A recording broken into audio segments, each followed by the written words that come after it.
On today's episode of the Locked On Texan podcast, we talk about the captains the Houston Texans named. Also, we hear from Lovie Smith and Pep Hamilton. Great content from those two head coaches. And we end off with I think, maybe even more iconic photo that may tell the story of Houston sports at this time. But, Cody, it is Friday, so we don't got too long with them. Let's start the show. You are Locked On Texans, your daily Houston Texans podcast, part of the Locked On Podcast Network, your team every day.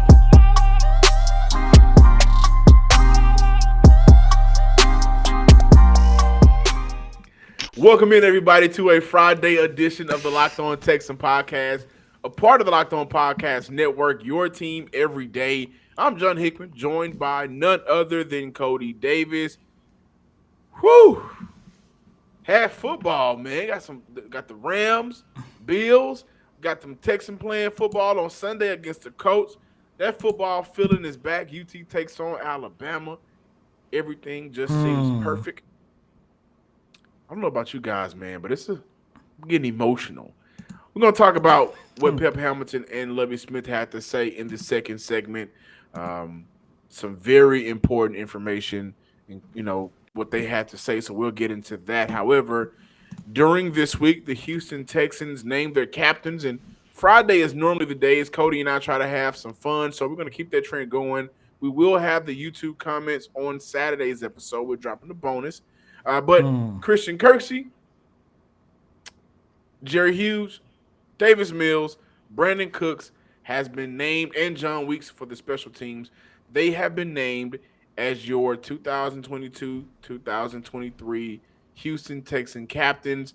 And Cody, I have to disagree with who they chose. I'm sorry. What? On the defensive side of the ball, listen, Jerry Hughes hasn't played a meaningful snap for Houston. Played some preseason games, and he's looked good. Had some moments, but Jonathan Gennard is right there.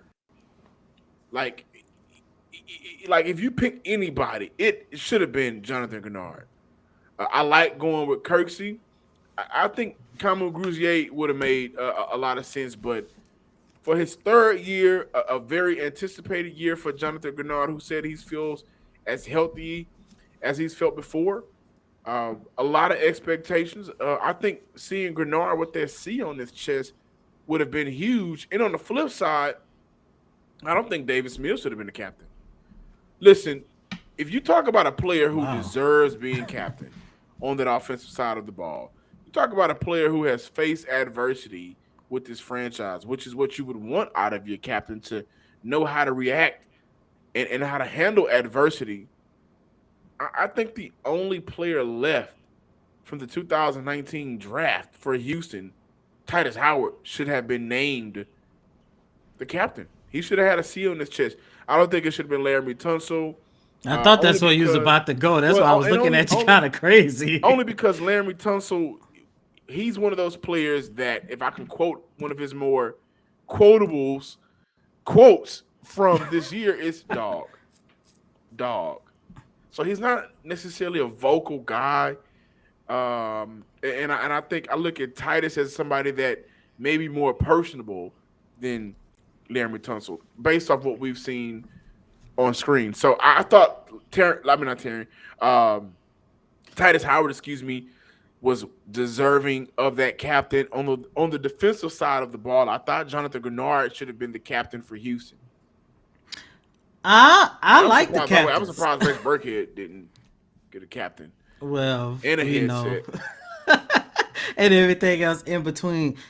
John, I get where you're coming from, but at the end of the day, I look at the captains who were named for this 2022 campaign, and I like it. First and foremost, I do understand that Jerry Hughes, he has not played any meaningful snaps, like you just said, for the Houston Texans. However, you cannot deny the fact that this is a guy who is a 13-year veteran. And I understand the fact that you would like to see John Gennard, but this is a guy who is a third, fourth-year veteran. So there is a big significant gap. Plus, when you talk about the Houston Texans and you talk about them being a somewhat of a veteran team, of their veteran leadership, of their veteran presence, it makes sense to why they went with Jerry Hughes. Now, I understand why you might have preferred Kamaguje Hill over Christian Kersey. However, No, I would Christian. have preferred Grugier Hill over Hughes. I would have Oh, preferred okay, almost over anybody over Hughes. Jerry Hughes. He just got to Houston a couple of months ago. But once again, he's one of the most experienced players on this team. 13 years in the league. That means a lot to this organization. And 2 months without the Texans being on their resume. You're How can you right. be a You're captain right. of a team and you only been with this squad for 2 to 3 months? Veteran leadership. That plain and simple. And what he is Never. going to mean for that defensive front, it says a lot. But Christian Kersey, it speaks for itself. There was times last season where the Houston Texans, and you guys know, had some terrible games, and it seems like a lot of players was getting down on the field. As a matter of fact, on yesterday, Lovie Smith spoke about his decision on to why Christian Kersey was named captain, and they said there was several times throughout last season where players started to bicker amongst themselves, where players started to not be on the same page. We all know the 2021 campaign was a total mess, and one of the veterans who stepped up and kind of helped ease the pain was Christian Kersey. And of course, another guy, and you guys who've been rocking with this podcast already know this, because I've been reporting this all last year, all throughout the offseason. I feel this was one of the biggest reasons why I wanted to see them bring Brandon Cooks back. And he was another guy who was actually a really good veteran leader, a veteran leader for this organization with everything that was going on. Now, the biggest thing, Davis Mills. Of course, like everything throughout this whole entire year, forget campaign year, there are some speculations as to why the Houston Texans went with Davis Mills. I wasn't surprised, because on the very first day of training camp, Lovie Smith already said that he was putting his vote in for Davis Mills. John, listeners and viewers, ever since he took over as this team starting quarterback, going back to, I believe, week 13 against the Seattle Seahawks, we've been saying for this entire year, Davis Mills is at a point where he needs to go out there and prove that he could be a starting quarterback for this organization. With him having that C on his jersey, it's just another reminder that as to, one, why this year is important, but two, and most importantly, it is do or die for Davis Mills. When you take a look at majority franchise quarterbacks, quality starting quarterbacks around the league, a lot of them has that C on their chest, and it makes sense as to why they voted Davis Mills as a captain. Let's move on really quick to Eric Murray. He got his contract restructured throughout the week as well. The Texans converted $1.46 million of his base salary into a signing bonus. This helped clear up nearly 700,000, nearly $740,000 in cap room for the Houston Texans as well. And as you guys remember, Murray signed a 3-year deal with the Houston Texans in 2020. He's appeared in 30 games and has 25 starts. And so I think that's a positive. Not too many positives that's been coming out about Eric Murray. So him willingly helping the Houston Texans make some more moves, help that money situation out. You got to give credit where credit is due. And shout out to Nick Caserio and his front office staff for being able to come to terms and get that taken care of. Hey guys, as you gear up for fall, you need the right people on your team to help your small business fire on all cylinders, and that's where LinkedIn Jobs come in. LinkedIn Jobs is here to make it easier to find people you want to talk to faster and for free. Create a free job in minutes. Create a free job post, in minutes on LinkedIn Jobs to reach your network and beyond to the world's largest professional network of over 810 million people. Then add your job and the purple hashtag hiring frame to your LinkedIn profile to spread the word that you're hiring so your network can help you find the right people to hire. Simple tools like screening questions make it easy to focus on your candidates with just the right skills and experience so you can quickly prioritize who you like to interview and hire. LinkedIn Jobs help you find the candidates you want to talk to faster. Did you know every week nearly 40 million job seekers visit LinkedIn? Post your job for free at linkedin.com/NFL, locked on NFL. That is linkedin.com/LockedOnNFL to post your job for free. And remember, terms and conditions apply. Well, all of the questions you're asking, I mean, that it's very um, because I mean you have to. The easiest thing to do is just hand the ball off and they run the ball down the field. So you have to make a commitment to the run. And the only way to make a commitment to the run is you're isolated on the outside.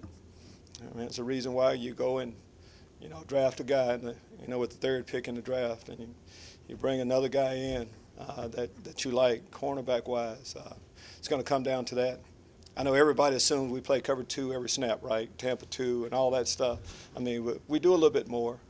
And it's hard to stop the run when you're playing cover two. So have to be able to do it all.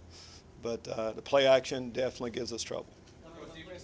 Welcome back in, ladies and gentlemen, to this latest installment of Locked On Texans. And what you guys just heard was a sound bite from Coach Lovie Smith talking about that there's a little bit more to the defense than Tampa 2. And when he said that during his media availability on Wednesday, John, listeners and viewers, that really stood out to me because, ever since Pep Hamilton took over as offensive coordinator, we have talked a lot about the improvements we wanted to see on the offensive side of the ball. Especially when you go back over the last 3 weeks, when you take a look at what the Houston Texans did on the offensive side of the ball. We keep saying we want to see more. We want to see this. We want to see that. However, on the flip side of things, on the defensive side of the ball, we kind of let Lovie Smith pass just a tad bit because, yes, the Houston Texans, they have better talent on that side. The front seven looks better. The secondary is a hell of a lot better. However, the one thing that I kind of forgot about, and I think it's important for us to talk about now, is what enhancement do we want to see Lovie Smith do to his defense? And I like the fact that he said, and on yesterday, his son, Miles Smith, the linebacker coach, also repeated the same thing to where they both said, yes, we're going to run a Tampa 2 defense, but there's more to this defense other than Tampa 2.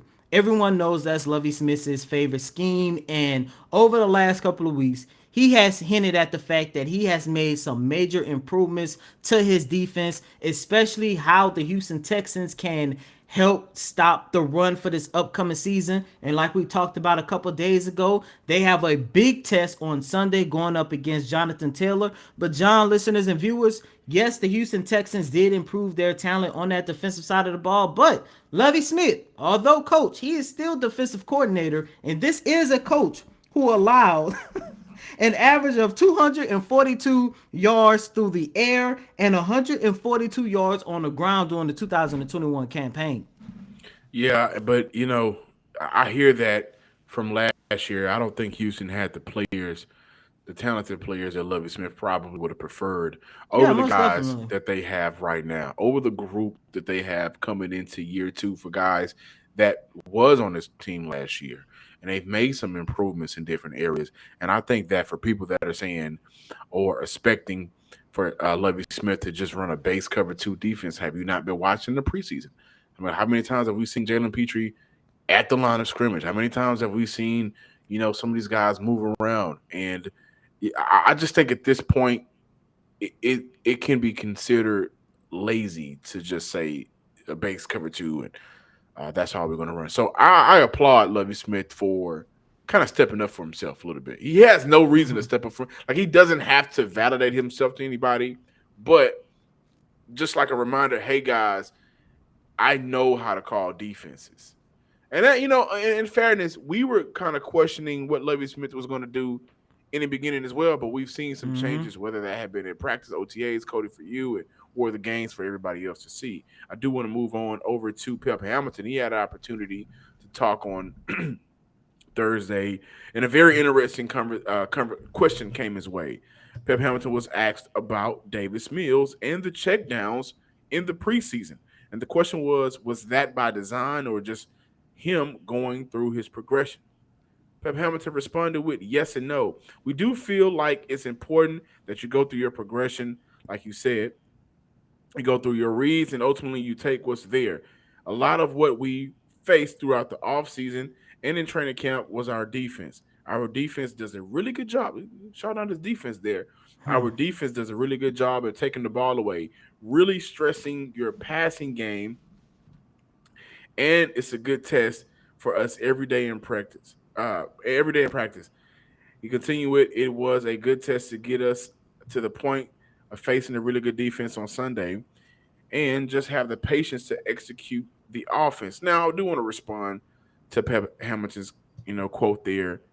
At no point during his response did he kind of like back Davis Mills. But as an OC, are you really upset that your quarterback isn't turning the ball away? And I think that's a twofold thing in my opinion. You are going up against a defense that did a very good job last year turning the ball over, and so far in the preseason they've been able to create turnovers and create takeaways. And so for your quarterback, I think that Davis Smith has just been playing it safe, and that may be what we get this year. Not giving your opposing team the opportunity to get some good field position to score. However, it is alarming that we have not seen that many shots, which brings me to the impact of the run game from it was Pep Hamilton, was asked about the run game, and he responded with, "I never said we were a run first team. We're a score first team. They're scored by any means necessary." So when we look at this game on Sunday, Cody, you've been out there. Have you been seeing a difference from this Texan offense? Brandon Cooks has been out there participating. I think that's been the biggest difference of what we haven't seen, that leadership and his explosiveness out on the field during preseason. Has there been any difference, or should we really gear up and be expecting Dameon Pierce to get about 25 to 30 carries a game? Yes, and I'm glad that you asked me this question, and it's kind of ironic because going back to Wednesday's practice, it was still doing the filming session. And for those of you guys who don't know, when you go to any sports practice, whether it's NFL, NBA, MLB, or whatever the case might be, the media has a designated time where you can shoot practices, John, as you know. And normally a lot of the times it's basically just players warming up, stretching, and they'll go through drills. And of course for the Houston Texans, a lot of the practice footage that you see, rather, from me, Big Sarge, Brooks, Jonathan, DJ, whoever the case might be, Fox 26, everybody in Houston media, a lot of the practice footage that you see is when the Houston Texans go through their indie drills or special teams drills, a lot of walkthroughs. But on Wednesday, it was myself and Sean from Sports Radio 610. We were standing there and we was filming the offensive side of the ball, and we noticed something a little different. And Pep Hamilton came up to us and told us, please don't put it out.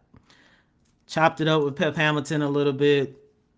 He knows the show, so out of respect for him, and of course, I'm building a relationship, I'm not going to tell you guys. I'm not going to tell you guys what I saw. Hopefully, I'm hoping that we see it Sunday at some point throughout the game. But what I would say is this: what he and the offense was working on took me by surprise, and I said to myself, maybe Pep Hamilton and the Texans are working on something where they did not want to show their entire cards throughout preseason. So to answer your question, John, yes. But at the same time, it doesn't matter what they're working on. It doesn't matter how good Dameon Pierce is in a run. It doesn't matter how good the offensive line is going to be. At the end of the day, we do not need to see Davis Mills play it safe. I understand it's your job to protect the football or whatever the case might be. But in order for you to solidify yourself as this team's starting quarterback beyond 2022, you got to go out there and show that you can be that type of quarterback who isn't afraid to take chances, take risks, and help this organization push the ball down the field. Because if it's anything like what we saw throughout preseason, yes, we will be sitting here in the next couple of weeks talking about Bryce Young and CJ and any other quarterback prospect you want to talk about. Really quick before we get out of here, move on. Pep Hamilton did show love to the rest of the AFC South when asked about the run game impact. He said, when you look at our division specifically, it's a physical division. It's not just our offense that wants to come out and establish the run game. You see that in the Colts. They have a pretty good running back as well as a team in Tennessee and, of course, Jacksonville. They're building a formidable bunch on their offensive line and their backfield. It is a way that it is a way that has been really established for teams to win NFL, in the NFL league, the National Football League, excuse me, and that starts by being physical up front. I 100% agree with him, and I like the fact that we are now having a conversation that Houston has a running back that can be presented to the conversation at the table for some of the best running backs in the league. We really are high here in Houston, and I'm seeing a lot of national media very high on Dameon Pierce, and so maybe in a couple of years, we'll be having that same conversation about Dameon Pierce as one of the best backs in the league as well. Thanks for making Locked On Texans your first listen today. Now make Locked On Fantasy Football your second listen. Find the intellectual fantasy expert, Vinny Iyer, who brings over 20 years of NFL expertise and a unique angle to give you the moves no one else has. Get your fantasy draft ready with Locked On Fantasy Football. A iconic photo dropped. Yes, sir. And listen, this is one of the few times I'm going to speak as freely as I want to speak. I don't care who feelings I hurt, but to see Lovie Smith, Dusty Baker, your boy, I don't know why I can't think of Steven Salas, to see that black picture with Lovie with the gray beard. Man, listen, that was, I think, iconic. And I think, the Astros are doing good. They're going to make the playoffs. We're going to see what Lovie Smith can do in his first year. I think that Steven Salas, who I've been critical of on and off the show, but I think Steven Salas may be more equipped than he's been in his first 3 years in the NBA as NBA head coach for the Rockets. So I'm excited to see what he can do. But I just think that when you look at the culture of the city right now, when you look at the sports, it's all about fighting back, man. Like, look at the Rockets and the Texans and what they've had to go through with their franchise players just kind of getting up out of town for whatever reason. And they fought back, right? They're going to continue to fight back. And then when you look at the Astros, the entire MLB world hates the Astros, but they keep fighting back, and there's nothing you can do about it. And so I just wanted to mention that. Cody, I know you love that photo as well. I love it, man, and I do plan on getting that photo printed out, and I will have it in my office somewhere, man. I love that photo because, one, at the end of the day, like you say, man, to see the city of Houston have not one, not two, but 3 black head coaches rep all 3 major franchises in the city of Houston, and then it got even better because later they dropped the one with Kelvin Sampson, the head coach of University of Houston basketball, and all 4 of those coaches. They ain't get Coach Young? Has done. Did they? Because they had another one that dropped. I bet you don't know who Coach Young is, do you? I don't. Don't. Yeah. Who's that? Shout out to Coach Young. Legendary. I can't stand Coach Young, actually. I love Coach Young. I couldn't stand him. Coach Young was a basketball coach for Sterling. I went to Sterling High School, and he was the head basketball coach. And so, yeah.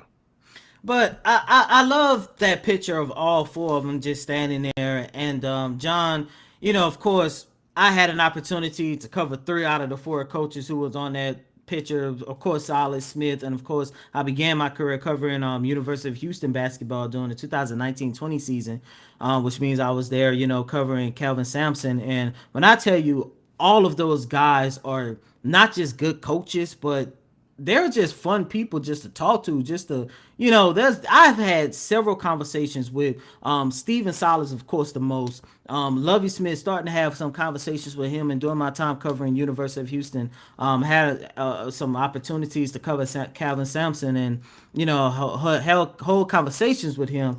And like when I tell you, like all 3 of those guys, man, I can't speak on Dusty because I never been around Dusty, but all 3 of those guys are just genuine people. And you guys heard me say this a lot, man. The one thing about covering both the Texans and the Rockets, John, as you alluded to, there are a lot of similarities between both organizations. And before moving on, I do want to play you guys a clip because for those of you guys who don't know, this picture came about a couple weeks ago. Houston Rockets coach Steven Silas made a guest appearance at the Texans training camp one Friday, and that was his very first time talking and meeting Lovie Smith. He also talked to Nick Caserio as well. And during his media availability that got started by the GOAT, Mr. Mark Berman, Steven Silas talked about how there were a lot of similarities between the Texans and the Rockets, and he also talked about how both organizations depend on analytics in hopes of getting the upper hands on their opponents. And when he was sitting there talking about the similarities between both franchises, I thought to myself, Derek Stingley is a number 3 overall pick. Jabbar Smith Jr. is a number 3 overall pick. Let's see what Steven Silas had to say about both franchises having number 3 overall picks. Yeah, so, I mean, right now he's trying to learn, right? And guys are kind of pointing him in the right direction.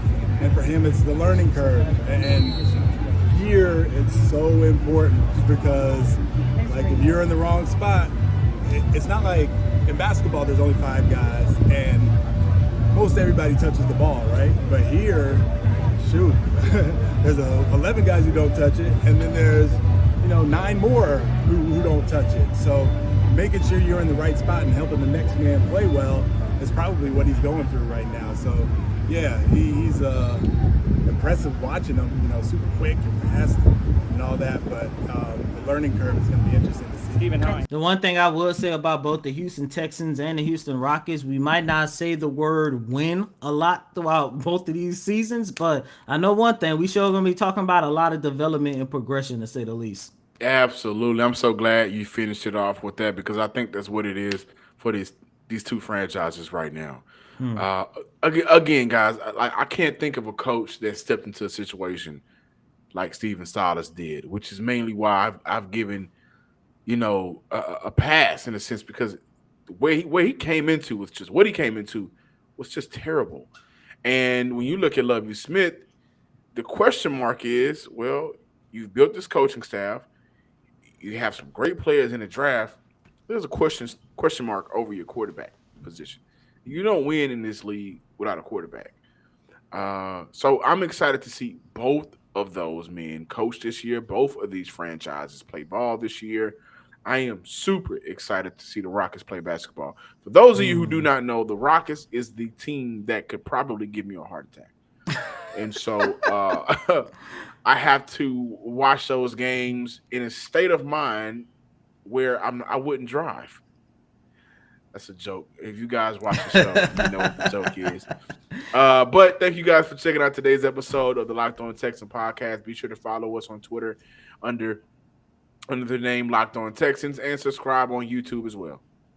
And as always, I'm your host, Cody Davis. Please remember to follow me on Twitter at CodyDavis_24. Once again, that's Cody, COTYDAVIS_24. The only issue I have with this picture, I think it was a year too late. Why they didn't do this with David Culley, man? Thank you guys for checking out today's show. I mean, they could have done it with Johnny Jones. He came later because they did a big one with all the coaches in the city of Houston, and he was there. Okay, he was on CP time. Okay. Yeah, most likely. But they could have done this with David Culley, man. I'm so glad they didn't have Coach Colbert in there. You know who Coach Colbert? You know who Coach Colbert is. They should have had Coach Strada in there. You don't know who Coach Strada is. I'm just naming it. I'm naming some of my coaches, but until tomorrow. They should have had David Culley. Put David Culley in the picture. Yeah, okay. Until we talk again, guys. Peace.